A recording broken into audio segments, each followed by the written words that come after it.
Hi guys.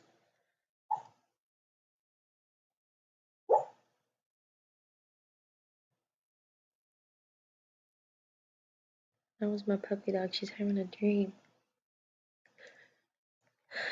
Let's show it to you.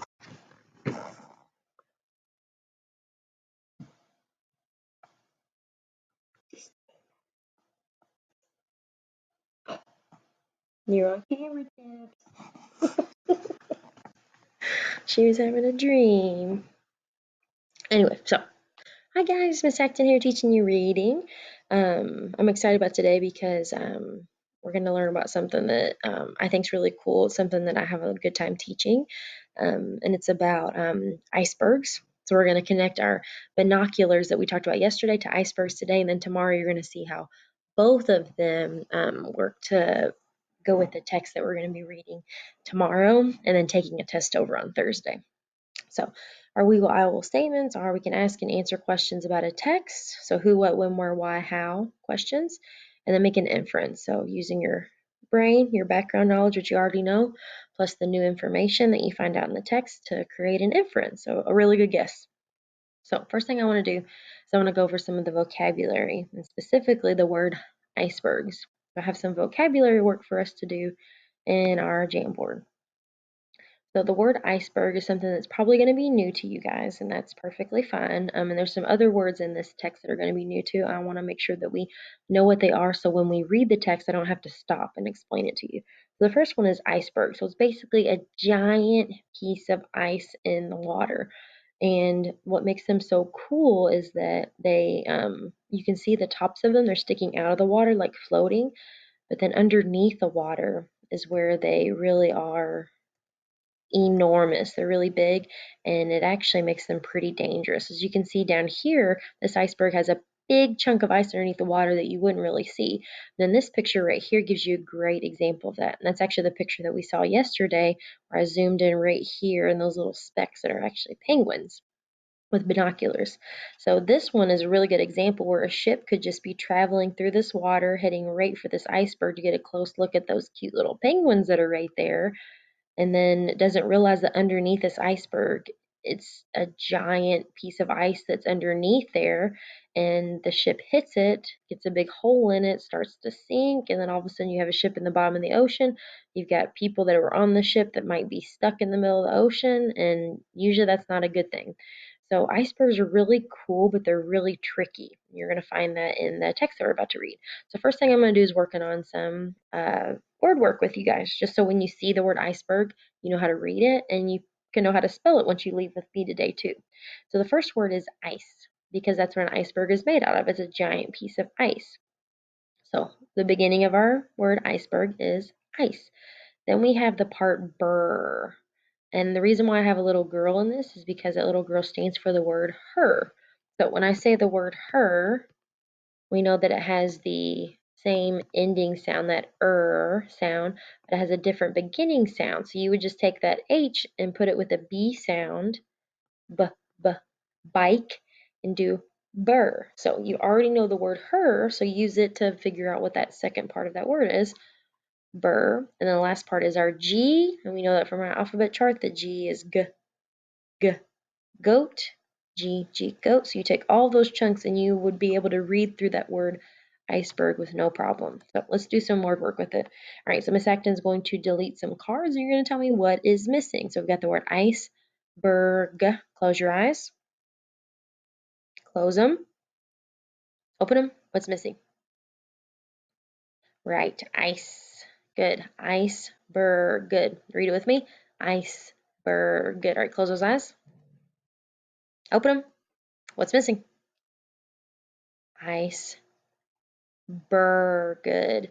Burr looks just like the word her with a different beginning sound. Burr, g. Good. All right, close your eyes.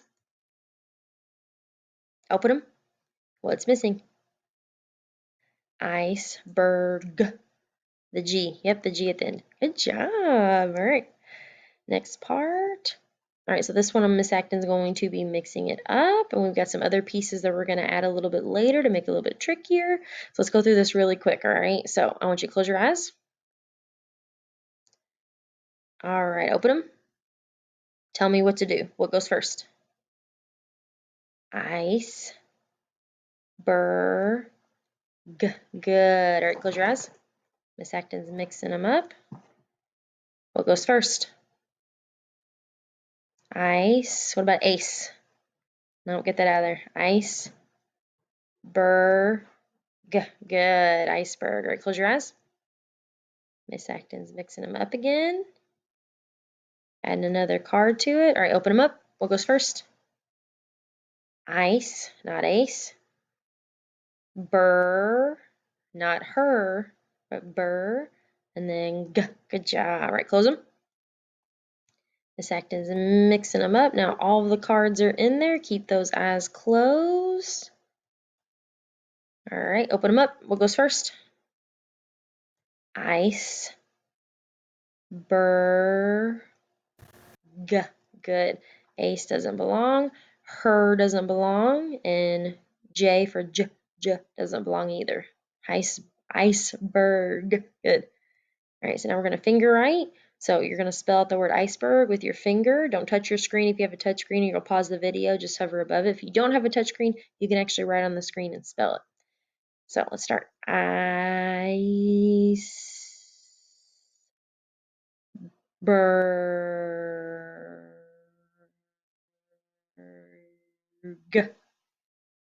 Iceberg. Good. Do it one more time. Iceberg.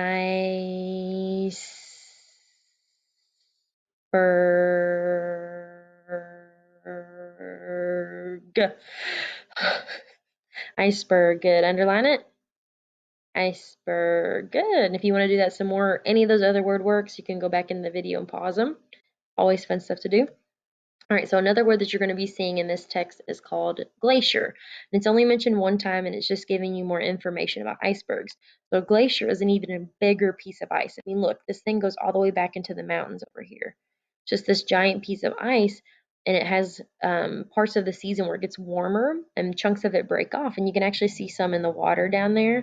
So there's some little pieces down in the water right there, and those are actually teeny tiny icebergs in the water.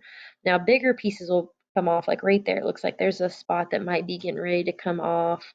Right here looks like a chunk that might be in a few days falling off there. So sometimes the glaciers have bigger chunks that come off, and those make those bigger icebergs that last for a really long time in the ocean. It takes them a really long time to melt.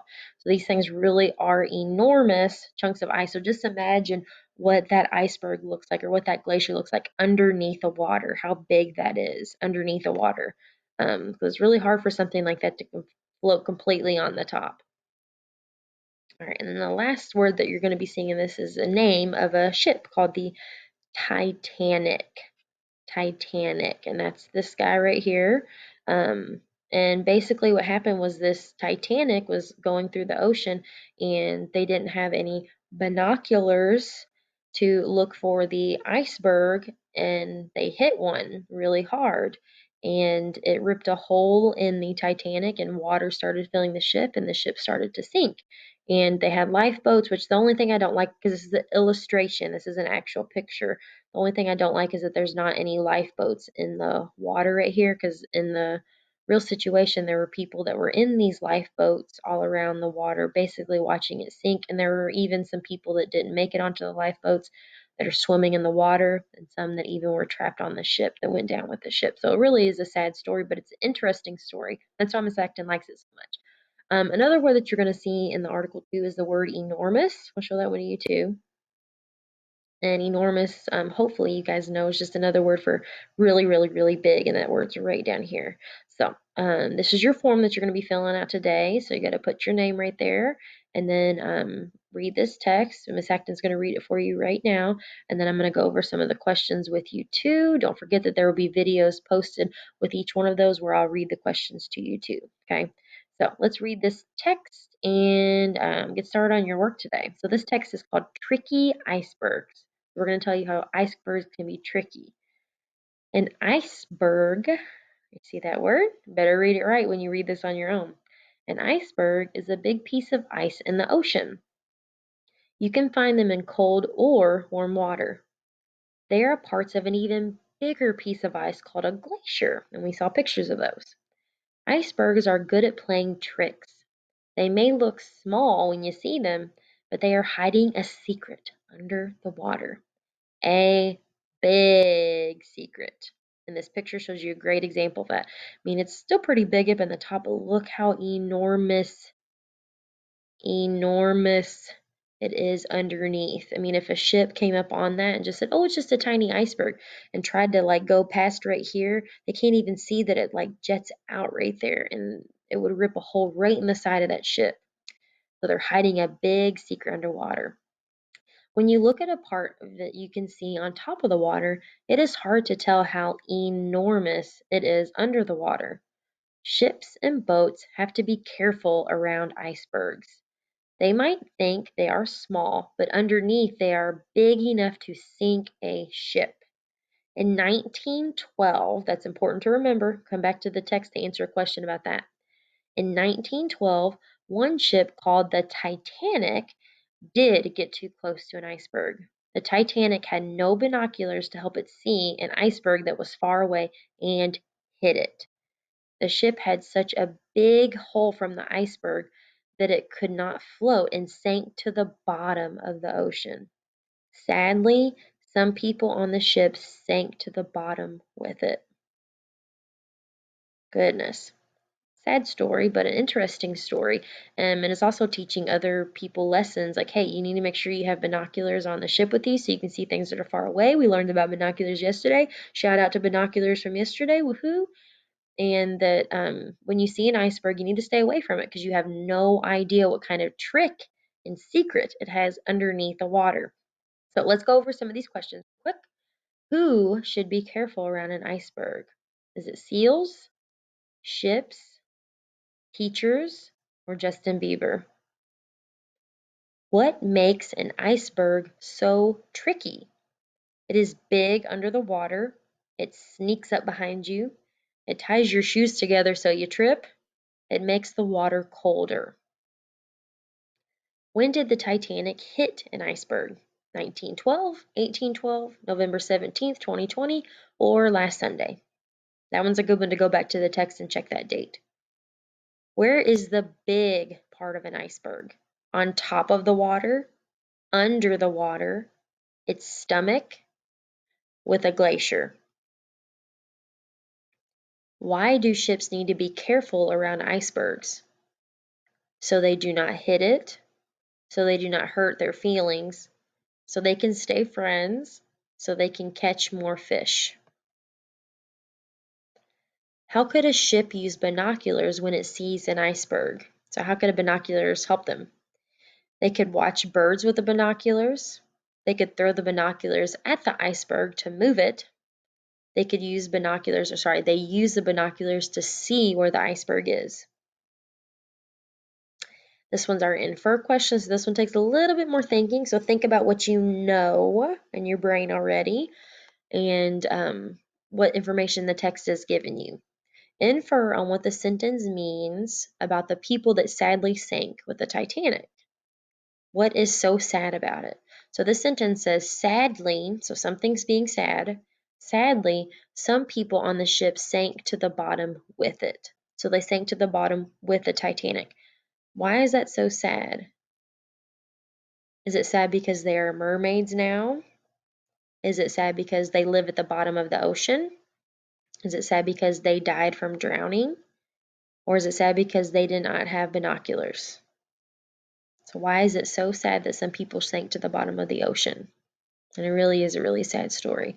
So answer all those questions, push that submit button. If anytime you're reading through this and you're having trouble, please contact your teachers. We would love to help you guys. Have a really good day, and make sure you click on those links right below those questions to have it read the question to you again if you need that help. Go back and read that text if you need it too.